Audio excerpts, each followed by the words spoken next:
Luke chapter 1, verse 37. For with Yahweh Bashim Yahushai, nothing shall be impossible.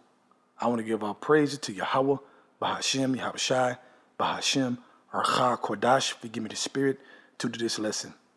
In this lesson, I'm going into faith, man. Okay, a quick hit on faith and what it can do for you, man.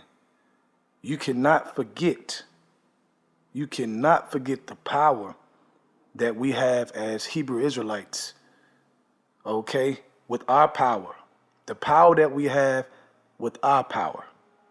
All right, so you have to be able to focus on your relationship between you and Yahweh Bashim Yahushai to access that power and to have it there. And then you just got to have the confidence and the faith and the trust to pull from that power. You see, you said it works. Yahweh Bashim Yahushai has the power there. And he's telling you, hey, sons and daughters, Hebrew Israelites, draw from this power, draw from my power. So we are a very, very high level people. That's why it says in Deuteronomy 7:6, we are above, okay, all nations on the planet. And that above is very, very, very highly above. Why? Because with us being Hebrew Israelites and Yahweh Bashim Yahushai being our power, nothing is impossible for us. But for everybody else, it is. Okay, let's read this again. Luke chapter 1, verse 37. For with Yahweh Bashim Yahushai, nothing shall be impossible. Okay? Now, I'm going to go into the story of the woman who had the blood issue, man.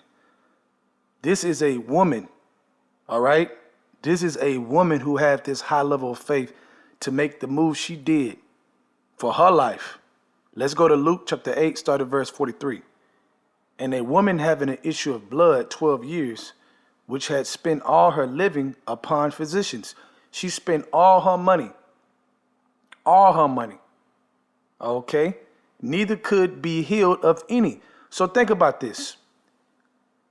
Think about the level of faith that this woman had. She spent all her money on physicians. That could have took away her hope. That could have took away her faith completely, man, and made her just dark with no hope. Considering that she's spending all her money and nothing is happening. She's still having a blood issue, man. All right, and she's dealing with known physicians, and it still ain't happening. Okay, she ain't going to fake physicians. She's dealing with real physicians. Okay, so you can wonder how her mind or where her mind could have been at. But she had hope. Let's keep reading. Verse 44. And came behind him, the him being Yahushai, and touched the border of his garment, and immediately her issue of blood statched. Right, it stopped. That's what that means when it says statched. It stopped. Okay? And Yahushua said, who touched me? When all denied, Peter and they that were with him said, Master, the multitude thronged thee and pressed thee, and sayest thou, who touched me? Right, man, because there was a lot of people around, man. A lot of people, man. Like, how we going to figure out who touched you? Okay? And Yahushua said, somebody had touched me, for I perceive that virtue is gone out of me. Okay? So in other words, Yahushua was like, look, somebody touched me with a lot of faith. A lot of faith. Okay? Somebody touched me with a lot of faith. Who was it? I want to know who it was. Okay? Because I felt virtue, I felt power come out of me to that person, whoever touched me. That is power, man. That is power.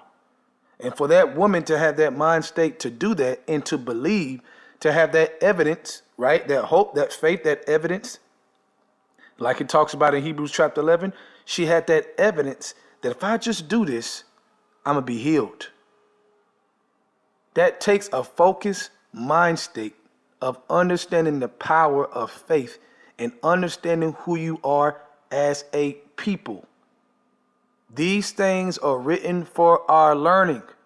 So we take this and we use it in our life, and Yahweh Shai will show the power. He will show you in your life if you take this approach, okay, that this woman took. Okay, a woman. I'm going to keep saying that. Because if she can have this level of faith, then what's wrong with you? All right? Verse 47. And when the woman saw that she was not hid, she came trembling and falling down before him. She declared unto him before all the people for what cause she had touched him, and how she was immediately healed. Right, man. She was healed immediately. So she broke it down. Her blood issue, she broke down. She went to all these physicians and they didn't heal her. And she just had hope in Yahushua. She believed. Okay? That's high level faith, to believe after going through all those physicians, spending all your earnings and not being healed and still in the same sickly condition, man. Okay, and we know that life is in the blood, man, so she was dealing with something serious.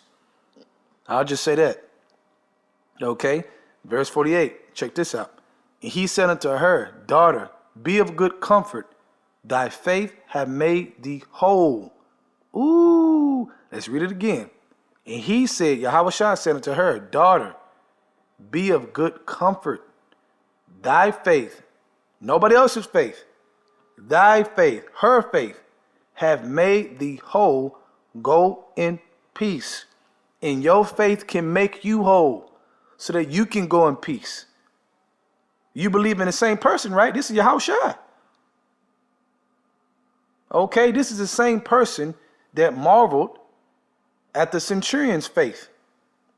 Okay, this is the same person that when the guy who had palsy, he had the nerve condition, and those who were with him went on the roof because the crowd was too thick to get through the door, to get to Yahushua. Okay, I'm going to go back into that story, Lord willing.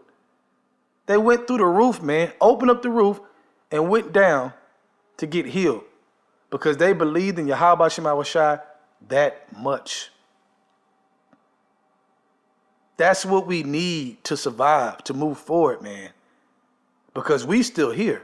We know we at the end, but we still here and we still dealing with all kinds of things. We're still suffering. You know, we're still seeing things that don't look good. Like, oh shit, you know, that randomly come up that you have to overcome.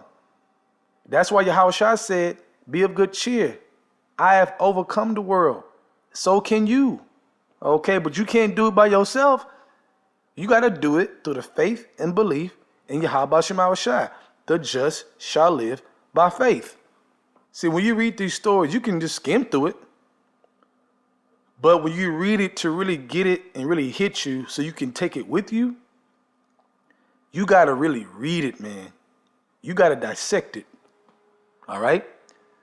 Let's go to John chapter 14, start at verse 11. Believe me that I am in the Father and the Father in me, or else believe me for the very work's sakes.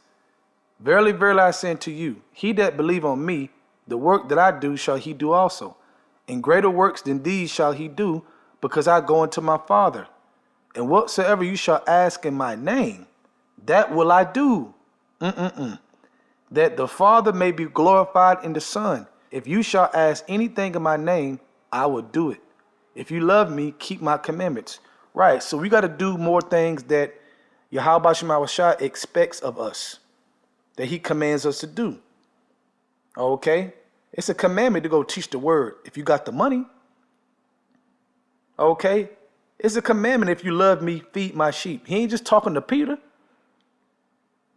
Okay? Then we know the commandments as far as the law, rehearsing righteous acts and doing that to the best of our ability. So you have all that in one bowl, man, that gives you the power to call upon Yahweh Shai in all sincerity, and things happen. The impossible that's not impossible happens. Why? Because you are a Hebrew Israelite. You have to pull from that power, but it's sitting there.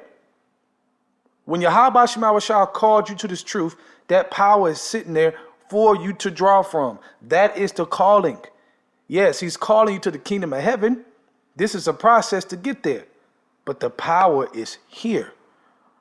Once Yahweh Shai started dealing with us again as a people and rising us from bones and putting flesh on the bones and ligaments, okay, we have access to that power.